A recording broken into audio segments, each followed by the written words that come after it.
My name is Kurt Lieberman. I'm the owner of Tar River Arms, and I really appreciate you joining us today. Today I'm going to take a time on this blog post to answer a question that came from Facebook. It was a question, it's an interesting question, and I did say that I would answer all and any question. And so this one really kind of tackles the Second Amendment. It's not about selling guns. It's not about any of what we typically do here. And I usually typically try to steer away from these type of things, but you know what?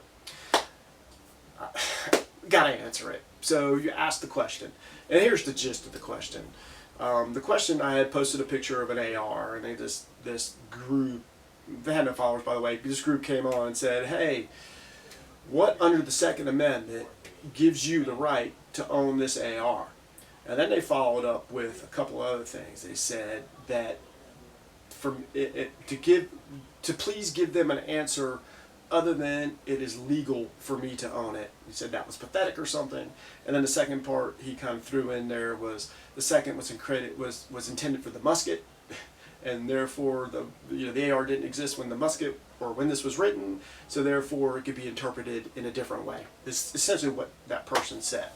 So let's tackle that. There's so much to tackle in that, I just don't even know. I think I can answer this in two different ways. There's a legal way, and there's a political way to answer this, because there's two different conversations. Legally, or to legally do something, or to be legal is never pathetic. So I take offense to that. I think you're being ridiculous if you think that that's pathetic. It is what it is. You have a right to think that, but frankly, it is not pathetic. To legally be able to do something is the essential of what we are about. Laws is what keeps us together, and laws is what keeps us functioning, and you're allowed to interpret it, but it's not pathetic. Citizens, and most citizens, are legally able to own a firearm, including an AR. It's legally able to be purchased, owned, and used for multiple purposes. Period. It's legal. So you can call it pathetic if you want to, but it's not. So that's all I'm going to say on that one. Now let's talk politically. This is where it gets interesting, right? This is where people tend to stretch and pull and tug at the Second Amendment in any way that they feel that they can to discredit it. So first, let's talk about the politics of the Second Amendment and as it relates to the AR. So what that person essentially was doing was questioning the intent of the founders, the foresight of the founders, and their ability to look forward into the future of this when they wrote the Second Amendment, which cracks me up, because if you look at everything else that they wrote, the Constitution and everything, it was designed in a way, it was written in a way, and it was placed in a way for the future, to maintain the United States of America into the future, and to give it its guidance and its laws and its founding documents so that it would survive well into the future. So several hundred years later, here we are, because of those documents. So basically what that person was saying was that the founder had foresights into everything else but the second. They just didn't think that one through. They just had a brain fart.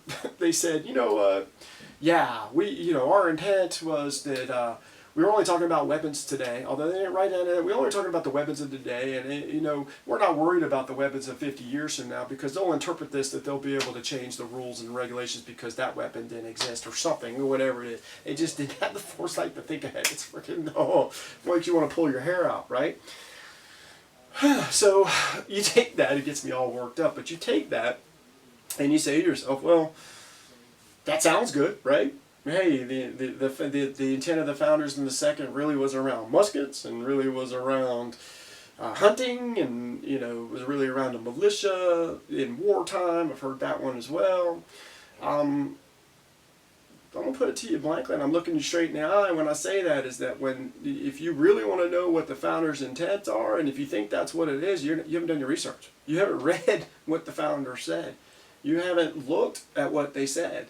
You haven't looked at the hundreds of quotes that exist out there from our founding fathers that clearly state something different. You just haven't. And so when you come at me with that argument, it really turns me off. It just, you come out with me with something better than that. You think the legal argument is pathetic? Well, I think that is pathetic because that is not showing that you've done the research. So what I did here is obviously I wasn't in the room, and so it's hard for me, just as it is for you, to have not been there and physically talk to them about their intent. All you got is our quotes. So I'm including a bunch of quotes in this post. There's so many of them that I had to pick through. I picked the ones that were easier to read. Some of them, they get into that English language that gets kind of crazy, but there are so many more. You're welcome to Google more, but it clearly shows their intent. And the funny thing through all that is they don't say anything about muskets or weapons of today. They don't say anything about hunting. They actually really spend, when you really read into them, what they're really saying is the Second Amendment is there for us as citizens to protect ourselves from our internal government, from within. I think it's very clear that as a country and where we exist today and any other time in our history, that a military attack other than absolute destruction, there's no country that could take us from the outside. But where we are shaky is on the inside.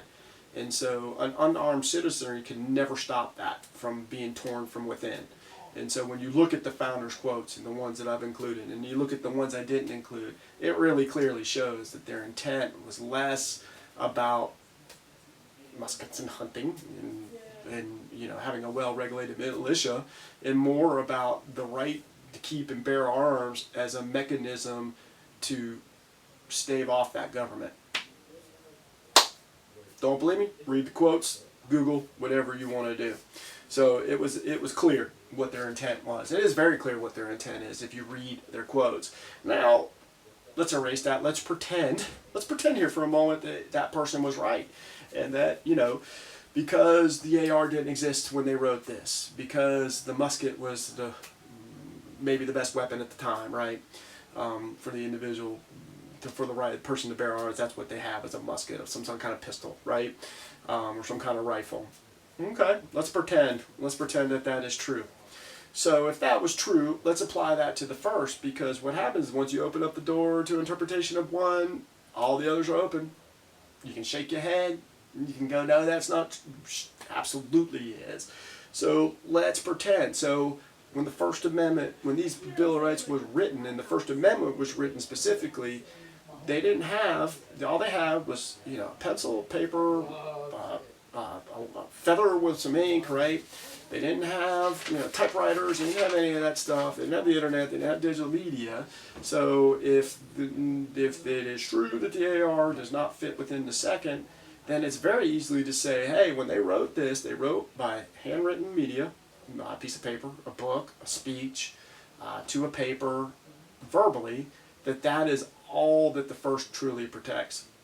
So when you go and you type that email to respond to me and say that I'm crazy, that's not protected by free speech. Sorry, you're not being lawful, because I can interpret that the first, because you didn't have an email when that Benjamin Franklin didn't have an email when you first wrote this, then therefore the first doesn't apply. Same as there wasn't an AR when they wrote this. The only gun at the time, or one of the main gun at the time was a musket. Then that obviously only applies to the musket or the weapons of the time, right? It's ridiculous, right? But true. So I could apply easily that kind of concept to that. To the first, basically anything that didn't exist, and that would exist in anything of all the amendments. And the funny thing is I really tried to go through all the amendments and see how I could apply that kind of concept, that whatever it was written for at the time. And really, only the first and the second really are the only ones you can play with that, which actually lends credence to the point that the first can't exist without the second. And the Founding Fathers knew that, and they stated that you can't have freedom of speech without an armed citizenry to protect that freedom of speech. And who are you protecting that freedom of speech from? An overbearing government, the collective, the loud voice, the mob. So, I mean, I know it slipped a little bit from where I'm talking about, but just to recap that. Yeah, I'm just going to recap. But just to recap all that, and just to kind of go back to my point, is that legally, yes, we can own it, and it's not pathetic, and it is what it is. And frankly, if you don't like it, get over it and change it. Period. right? That's a whole other conversation. You are trying to change it. Y'all, this is what a democracy is all about, or a republic is all about. You have the legal ability to try to change it. You do try to change it, but we also have the right to try to fight it, and try to not change it, or to try to believe that we don't have trust in your changes, right, or whatever it is. Politically, it's ridiculous. The argument that it was meant for hunting, the argument that it was meant for muskets, the weapons at the time, if the founding fathers were so freaking brilliant that if they really meant it for that, they would have put that. They would have put the right of the people to keep and bear arms up today. They would have done it if that was the case, but they didn't.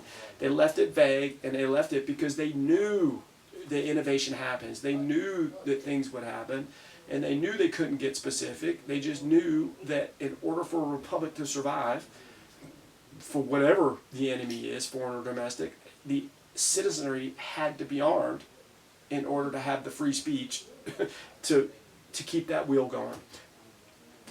That's, you call that interpretation you don't want to, read the quotes at the bottom of this blog and you'll see what I'm saying. Read other quotes that I didn't include and you'll see what I'm saying.